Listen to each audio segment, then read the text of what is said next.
I'm male 31, own a coffee shop, which I also manage. I have a university degree but have no interest in pursuing a career in what I studied. I'm not living off my parents' money. I'm living off money from my great-great-grandfather. I bought the coffee shop because I liked working in one when I was in college, and I like providing a good place for people to work where they're not expected to put up with any crap from customers. I was dating a woman I met through friends. She works in banking and does very well for herself. She's beautiful and smart, and probably smarter than me. She knows I have a degree and that I'm the manager of a coffee shop. She said it didn't bug her, but then it did. She said she needed someone with a future and not someone squandering his education as a barista. My family never discusses money with people. It gets awkward. We also don't splash it around, but none of us need to work. Or get educated, really. My little brother used to joke about buying a villa when he got his trust fund and lying in bed while sturdy women rolled him around with kayak paddles so he didn't get bed sores. He got his teaching degree and is happy as an elementary school teacher. She broke up with me because she couldn't see a future where she was the breadwinner and I stayed home with the kids. I said I understood and let her go without much of an argument. Then about 18 months later, I met a woman at work. She's a regular and she's perfect. She's a law student, and she started late after serving in the military. We're getting married this summer. I invited my friends, obviously, and it got back to my ex that I was getting married. She texted me to congratulate me and ask if I was registered anywhere. I told her I appreciated her congratulations, but that if she wanted to gift us anything, she could donate to an organization in our name, since we didn't need anything. She said I should swallow my pride and just accept a gift from an old friend. I told her that anything she chose to give us would be welcome, and we would be thankful. I guess she went to my friends and found the registry. She texted me again and said that my registry was ridiculous and that I was greedy for asking for such expensive stuff. I told her that my mom had done the registry and that if she wanted, she could just put money toward one of the gifts. A week later, she came by the coffee shop and had a printout of some stuff. She asked to talk to me privately, so I took a break and sat down with her. She had printed out screenshots of my registry with the most of the expensive gifts already taken. She asked me who was buying me all this stuff, and I said it was just friends and family. Then she pulled out a bio of my grandmother, whom she had met when we were visiting Florida. She asked if this was the same woman. I said, yeah, but please don't tell people about my family. She kind of lost it. She said she thought she was wasting her time with me, waiting for me to quit my job and actually get a real one. I told her that I didn't want to pay someone else to manage my shop, so I would be miserable doing something I didn't love just to get money I didn't really need. Now she's angry that I cosplay as a poor slacker to float through life. She said that she would have been happy to let me live my life the way I was, as long as she knew I could contribute as much as she was to the relationship. While we were together, I paid for everything: nights out, dinners, gifts, and even our trip to Florida. I guess she thought I was maxing myself out to impress her. I never even thought of it, really. My credit cards are set for full automatic payments every month. She told our mutual friends about my family, and they're conflicted. Some knew, but we were polite and didn't say anything. Some are angry because they feel guilty whenever we would go out and we would split the bill. I guess they too thought I was just flashing my barista tips to fit in with the group.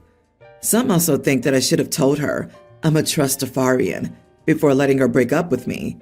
Am I the idiot for tricking my ex-girlfriend into breaking up with me and moving on? Not the idiot. I can see that she wanted to be with someone who would put equality into the relationship.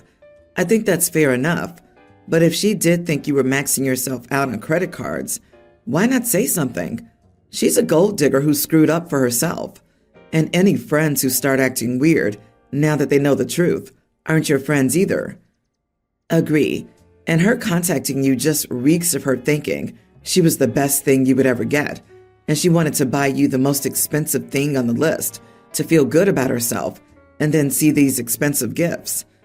Your instincts knew she wasn't the right person for you, and that's why you never told her about your money. I'm speechless at the fact that she's an ex, yet she felt the need to print out the registry list and berate you about it. She not only sounds like a gold digger, but the fact that she dug to find out more about your financial situation way after you split up and are engaged is pretty crazy. To be honest, you dodged a bullet. Gold digger is mad that she missed her jackpot. A true digger for gold would have done better due diligence while she was still dating the guy. She's just a clown. OP, I'd love to own my own coffee shop one day. If something makes you happy and you can afford to do it, there's nothing wrong with it as a career. Start a chain. Overtake Starbucks. Let her see your logo all over the world. Show her you can be successful without her BS. Congratulations on your upcoming nuptials. I am a 32-year-old female. I have 4 kids, young teen, 2 tweens, and an infant. Yeah, I know, don't come at me. As of 4 weeks ago, the kids' school shut down completely due to water damage and a fallen roof in the gymnasium/cafeteria. They should be returning fairly soon, I would think. Until then, virtual learning. Honestly, I'm having a rough time with the lack of decompression time. The kids are more rambunctious than usual due to the lack of stimulation and sitting at a computer screen for learning. But add a baby going through a sleep regression who sleeps all day and is up literally all night, you get one tired mama who has 0 downtime. It won't last forever, and that's what I keep telling myself. But right now I just need a breather without entertaining, answering questions, or being touched. My husband is fully aware of this, but it feels it doesn't apply to him for whatever reason. So on the off chance that the baby does go to bed at a decent time when the other kids are in bed, he assumes I want to spend every second of that time with him. I understand how important it is to maintain that closeness with him, but right now I'm tapped out. So him touching me and trying to get a piece or trying to talk about our finances, which we already talk about when the kids are awake, is exhausting. Especially considering he gets downtime. After the kids go to bed, he goes to his office to do whatever for 2 to 3 hours while I try to get the baby down. She's strictly breastfed. It's just that the second she's asleep, in his head it's like, oh, kids are all asleep. It's my turn to get attention. Even if he sees that I've opened a book or put on headphones. And it's just getting increasingly frustrating because, like I said, the baby is up all night and she's at an age where she wants me to be fully engaging with her, talking, holding, playing, or she gets fussy. So everyone here is constantly begging for my attention while I'm just begging for 30 minutes of being left alone. And like I said, my husband is fully aware of this. I've told him. He thinks it does not apply to him. So last night, I got the baby to bed around 9ish, and my husband came in and said, "Want to watch a movie?" I said no, that I wanted to read, but he could watch the movie beside me, so we were still together or whatever. But he kept making comments. "Babe, you don't even want to watch this? It's funny." Or, "Did you see that?" And then proceeds to rewind the movie so I can see, even though I said I didn't want to. And lastly, "You don't even want to give me that butt?" At this point, I was fuming mad because I hadn't made it through 2 pages uninterrupted, and I snapped. I said, "Will you just leave me alone? Why do I have to keep repeating myself to you?" He turns off the movie, storms off to the office while saying, "I just wanted to hang out with you." Now I feel bad, but I need to be left alone for once. Edit. He does his part around the house. He helps clean, helps with dinners, and is usually the one who drives the kids to and from their sports. This isn't about what he does or doesn't do to pull his weight. It's only about me not getting any downtime because he wants my undivided attention. Much like the kids, we still hang out together. We literally watch a movie together every single night. But on the nights that I don't want to do that, he sits and basically begs for my attention, even when I voice that I want to do my own thing. Not the idiot. You sound burned out, and that alone time or lack of pressure is necessary to recharge. He needs to start understanding that before this gets worse. Women have little enough time to themselves.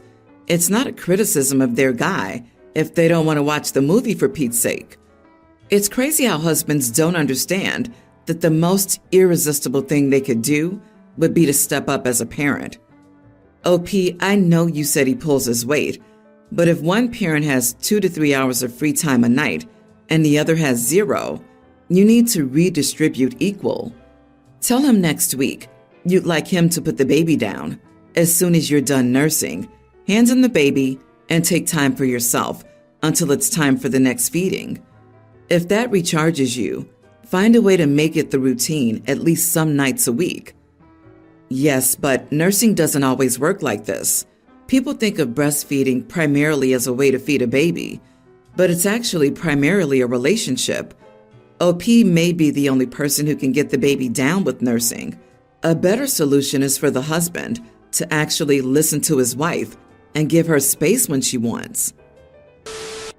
I'm 30 years old and fairly successful thus far. My parents are a huge part of my success. They kept me motivated through school. They gave me a great childhood, and they helped me graduate debt-free. My mom's contacts helped me land a well-paying job after university. I'm a Nepo kid. Without them, who knows where I'd be? They think this gives them carte blanche to interfere in my life. They constantly critique everything about my life. I cannot think of one aspect of my life that they approve of. And I'm not a bad person or anything. It's not like they have a problem with me because I'm a drug addict or working as a sugar baby. They just think that they know better about everything. I had them over to my place for my dad's birthday, and everything was wrong. My apartment was too small. The stove didn't have precise control of the heating elements, and I scorched the sauce. I did not. It was perfect. Just everything was wrong to them. And they kept saying that they wanted better for me, and that after everything they did for me, I should be doing better. Well, I'm doing well. And because I live the way I do, I've done especially well the last 8 years. So I wrote them a big check and asked them to hold it up. I took a picture with them with the check. They asked what it was for. I said it was everything they had wasted on me since they thought I failed. So I'm refunding them. I told them I loved them and appreciated their help. But now that they were paid back, they could keep their opinions to themselves and out of my apartment. They got huffy and left. I heard from my brother that they were angry that I did that. I don't really care. I just want them to accept that I don't owe it to them to live my life how they want. Not the idiot. If your parents were supportive and loving, they would encourage you instead of criticizing you. It's great that they helped you growing up, but that's actually what parents are supposed to do. There's nothing wrong with setting boundaries or expecting to be treated with respect and kindness as an adult. Keep your boundaries, live your best life, and if parents want to be a part of it, they can learn not to be idiots around you. They want OP to be the personification of perfection because they consider OP an extension of them. They're not genuinely concerned about what's best for her because that would require them to view OP as autonomous. Many parents struggle with transitioning from a parent-child relationship to treating them like equal adults. Some parents never seem to get there. OP, your parents should want to spend their time and money and use contacts for you because they're parents, and their job as parents is to give their child a good childhood and the best start that they can provide. They did that, and good for them, but that's it. And now, for God's sake, cancel that check before they cash it. You don't owe them a thing. Going against the grain here. You are the idiot. It doesn't sound like that at 30 years old you've ever tried to address this. As you say, they were good parents. Maybe one conversation to try to get them to see what they were doing might have been in order. Who knows? Maybe they would have seen the error of their ways and worked to be better. Refusing to communicate, making a huge gesture, and cutting them off seems sudden. They were undoubtedly in the wrong here, but one attempt at an adult conversation with them was warranted. My daughter's in grammar school. For the past month, there's been a boy who's been badly bullying her. It's gotten to the point where she said she doesn't want to go to school. The school's done an okay job of dealing with it, but the boy's mom has been very uncooperative and taking her son's side.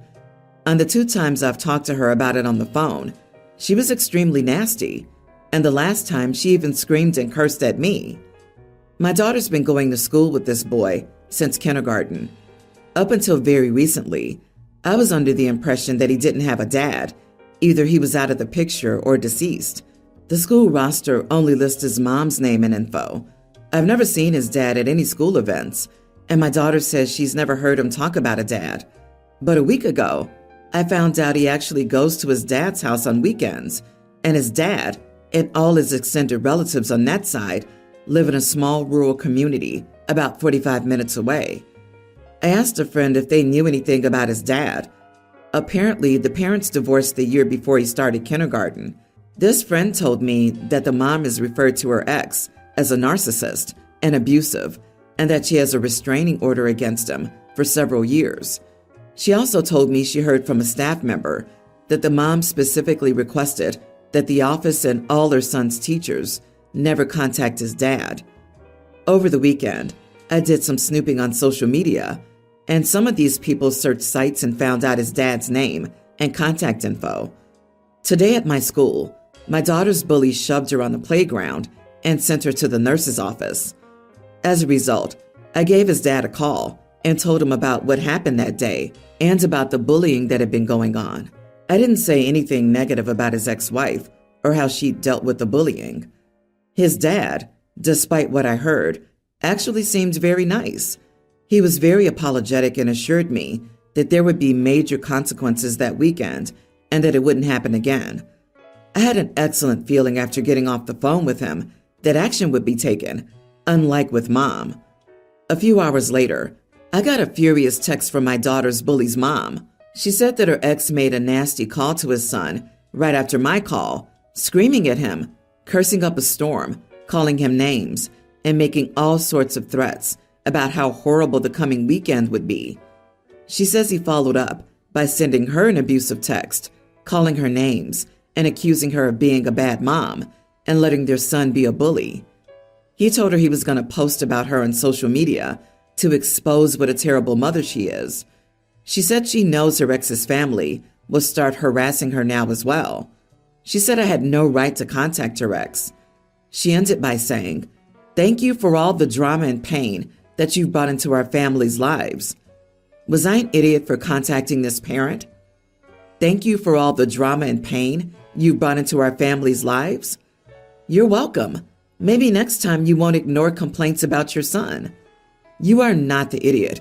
If she can't handle her son, give him to someone who will actually educate him. Oh no, he's accusing her of being a bad mom and letting their son be a bully? I mean, how's he wrong? If she had bothered doing anything about her kid being an abusive little idiot, then OP wouldn't have needed to contact the other parent. Okay, but if his dad really is abusive and a narcissist, OP just put that kid in actual danger. Narcissists have a habit of being charming to strangers and abusive to those immediately close to them. And if the mom really did have a restraining order, I'm inclined to believe there's at least some truth to these accusations. Based on the fact that the other mother was a major "see you next Tuesday," nasty and verbally abusive to OP, called her names, and didn't care that her son was viciously bullying OP's daughter, I have a feeling that she's full of crap. I don't care about her family dynamics, especially if she doesn't give a crap about stopping her kid from bullying. OP, you need to protect your daughter.